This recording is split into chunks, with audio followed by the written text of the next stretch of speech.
Good morning all of you. आज हम class 8वीं के मैथ का पहला चैप्टर रेशनल नंबर यानी हिंदी में बोलते हैं परिमेय संख्या। परिमेय संख्या के को एक्सप्लेन करेंगे।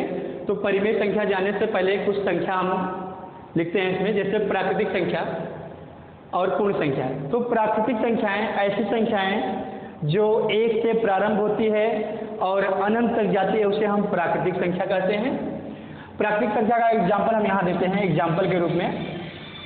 तो ये यहाँ पे लिखते हैं 1, 2, 3 एसेट्रा इनफाइनाइट तक, ये हमारा प्राकृतिक संख्याएं हैं। ठीक। दूसरा आते हैं पूर्ण संख्या।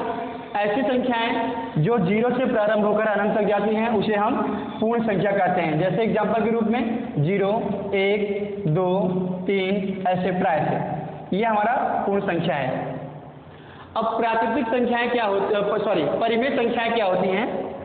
परिमेय संख्याएं ऐसी संख्याएं जिसे हम P/Q के रूप में लिख सकते हैं, वह परिमेय संख्या होती है। वो क्या होती है?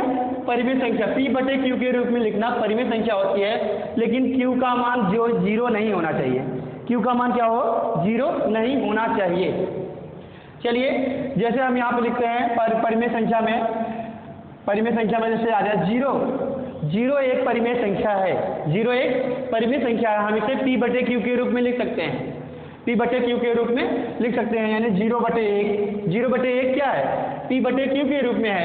ये P है और ये Q है, यानी इसे हम P/Q के रूप में लिख सकते हैं। तो 0 एक परिमेय संख्या है। अतः हम कह सकते हैं सभी पूर्णांक जो है परिमेय संख्या होती हैं। सभी पूर्णांक जो हैं पूर्ण संख्याएं सभी पूर्ण संख्याएं परिमेय संख्या होती है। सभी प्राकृतिक संख्याएं परिमेय संख्याएं होती हैं। परिमेय संख्याएं होती हैं। चलिए, इसी में देखिए यहाँ पे परिमेय संख्या के कुछ गुणधर्म हम बताते हैं। गुणधर्म में पहला गुणधर्म आता है समवृत्त। समवृत्त में क्लोजर लॉ बोलते हैं इसे। ये क्रम विनिमयता है, ये साहचर्य नियम है। यानी 3 प्रकार के नियम होते हैं: समवृत्त नियम, क्रम विनिमयता नियम, साहचर्य नियम। तो सबसे पहले हम समवृत्त नियम को पूरा पढ़ लेते हैं। समवृत्त नियम को हमने यहाँ पे लिखा है पूर्ण संख्याएं और पूर्णांक के रूप में, 2 प्रकार के हमने लिखा है, और परिमेय संख्या के रूप में भी होता है। तो हम आगे पढ़ाते हैं इसको। उसके बाद हम क्रम विनिमयता बताएंगे, उसके साहचर्य बताएंगे। चलिए, पहले समवृत्त में हम आते हैं पूर्ण संख्याएं। पूर्ण संख्या के रूप में, पूर्ण संख्या के रूप में हम कैसे व्यक्त करेंगे? योग करने के लिए किसी भी पूर्ण संख्या में पूर्ण संख्या को जोड़ने पर हमें पूर्ण संख्या ही प्राप्त होता है। हमें पूर्ण संख्या ही प्राप्त होता है। जैसे 0 क्या है? एक पूर्ण संख्या है।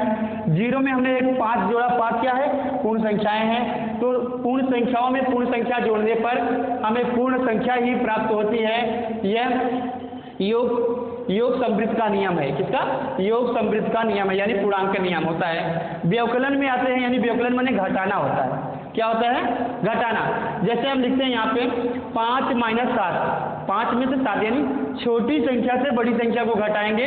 -2 आ रहा है, घट तो जाता है, लेकिन जिस अंक का मान ज्यादा होता है उसका हम चिन्ह लगा देते हैं। 7 का मान ज्यादा है, 7 का आगे माइनस लगा, इसलिए -2 आया। तो ये पूर्ण संख्या का नियम नहीं है। ये पूर्ण संख्या का नियम नहीं, क्योंकि -2 है। -2 जो है वह पूर्ण संख्या नहीं है। इसमें -2 दिया है? कहीं पे नहीं दिया है। 0 के जितने उधर रहेंगे सब पूर्ण संख्याएं होंगी, और 0 के इधर पूर्ण संख्या नहीं होंगी। वो संख्याएं पूर्णांक कही जाती हैं, लेकिन पूर्ण संख्या नहीं होती हैं। अब देखिए आगे यहाँ पे गुणन के रूप में जब हम आएंगे तो गुणा करेंगे तो 0 × 3, यानी किसी भी पूर्ण संख्या में किसी भी पूर्ण संख्या का गुणा करने पर उसका जो गुणनफल आता है वह पूर्णांक होता है, यानी पूर्ण संख्या होती है। 0 में 3 का गुणा करें 0 आया, 0 में 3 का गुणा करें 0 आया, यानी पूर्ण संख्या ही प्राप्त हुई।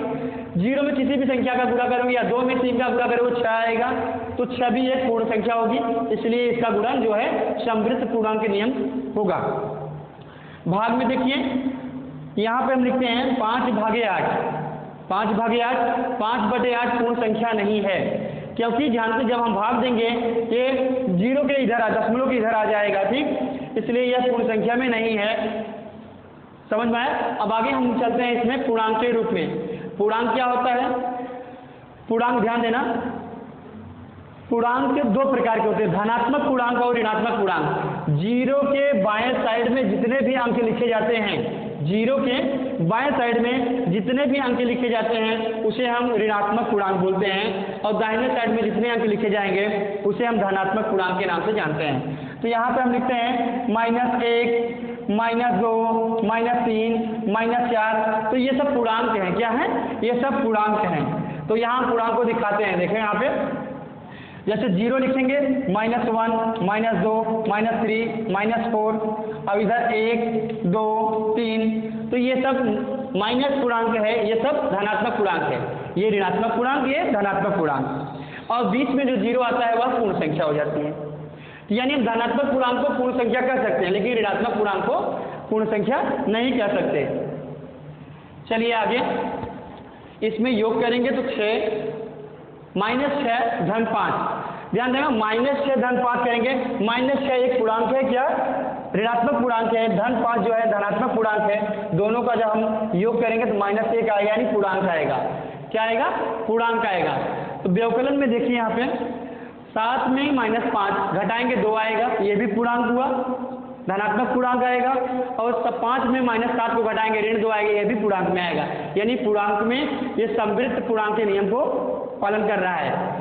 यहाँ देखो गुणन में करेंगे हम 5 गुणे 8 यानी 40, ऋण 6 गुणे 8 माइनस गुणे माइनस प्लस 48 आएगा। फिर भाग में हम आते हैं यहाँ पे 5/8 5/8 पूर्णांक नहीं है, पूर्णांक नहीं है।